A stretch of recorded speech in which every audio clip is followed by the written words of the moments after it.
We're here now with Jessica Hampf from Canada and Doug Payne, who just completed, and we'll both finish in the top 20 here in Kentucky.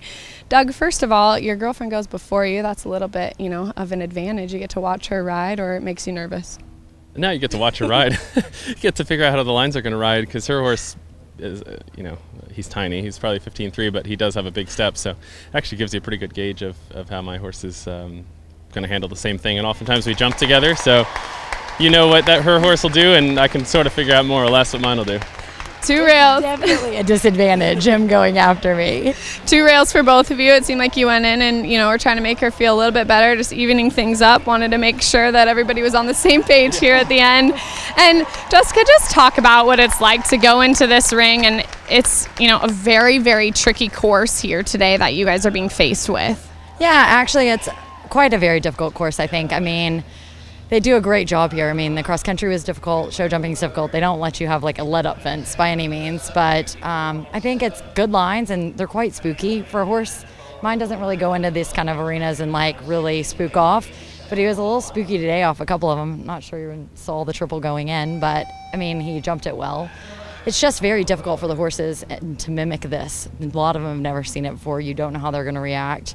Fortunately, I've been here in this crowd twice before on this particular horse that I kind of do know he's not going to spook going into the crowds or going into a tent. That's not really going to spook him off, but apparently, as I told Frankie earlier, if you make a move at the last line, that doesn't go over very well for you, so I had a rail there. But Doug, after saying he watched me and should have learned, he had the exact same rail that he could have learned from in the Liverpool, but it's okay. His horse was quite spooky going in, so it was a good round for both of ours.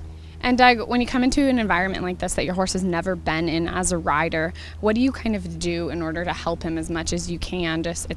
You only have a couple seconds for him to take it in and realize, oh my gosh, this is a little bit overwhelming. Yeah, sure. That was actually part of the reason it came down to not only watch Jess, but actually watch the horse before and got him up as close as he could to actually see the crowd. And sure enough, he's standing there, head up in the sky looking at everybody.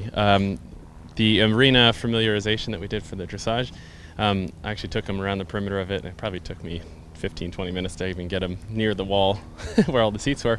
And now that they're filled with people, it makes it a little more challenging. So went into the ring and instantly went over to the side and get him as close as he could without totally distracting him too much, and then just stop and pet him and say it's gonna be all right. But he was definitely spooky, and that's his character, and in the end that's what's gonna make him great. But right now he gets a little distracted easy at this point.